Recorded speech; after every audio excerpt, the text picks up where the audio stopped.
বাংলাদেশে স্থিতিশীলতা ফিরছে, বিনিয়োগে উৎসাহ দিচ্ছে যুক্তরাষ্ট্র। বাংলাদেশে স্থিতিশীলতা ফিরছে এবং দেশটি এখন বিদেশি বিনিয়োগের জন্য প্রস্তুত বলে মন্তব্য করেছেন বাংলাদেশে সফররত যুক্তরাষ্ট্রের দক্ষিণ ও মধ্য এশিয়া বিষয়ক বিশেষ দূত সার্জিও গর। সকালে প্রধানমন্ত্রীর তেজগাঁও কার্যালয়ে প্রধানমন্ত্রী তারেক রহমানের সঙ্গে সৌজন্য সাক্ষাৎকালে তিনি এসব কথা বলেন।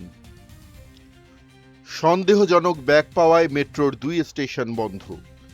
রাজধানীর মিরপুর 10 ও ফার্মগেট মেট্রো রেল স্টেশনে দুটি সন্দেহজনক ব্যাগ পাওয়ার কথা জানিয়েছে পুলিশ। সাময়িকভাবে স্টেশন দুটির কার্যক্রম বন্ধ রাখা হয়েছিল। মেট্রো রেল এই স্টেশন দুটোতে এ সময় থামেনি। দেশ জুড়ে টানা 5 দিন ভারী বর্ষণের আভাস।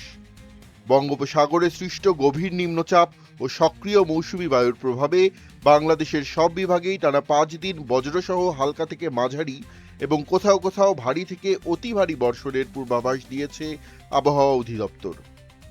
বগুড়ায় পিকআপ ট্রাকের মুখোমুখি সংঘর্ষ, নিহত 4। শনিবার সকাল 10টার দিকে বগুড়া নওগাঁ মহাসড়কের কাহালু উপজেলার কাজীপাড়া এলাকায় দুর্ঘটনাটি ঘটে।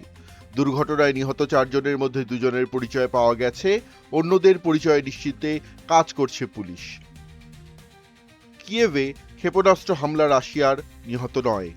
শনিবার ভোরের দিকে এ প্রাণঘাতী হামলার খবর ইউক্রেনের জরুরি সেবা বিভাগ জানিয়েছে।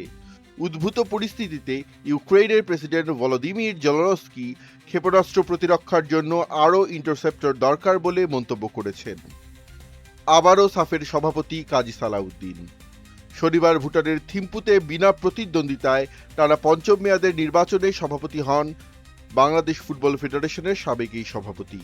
বিস্তারিত ও বিশ্লেষণমূলক সংবাদ জানতে দেখুন বাঙালিয়ানার সায়ান্নের সংবাদ, ঠিক সন্ধ্যা 6:30টায়।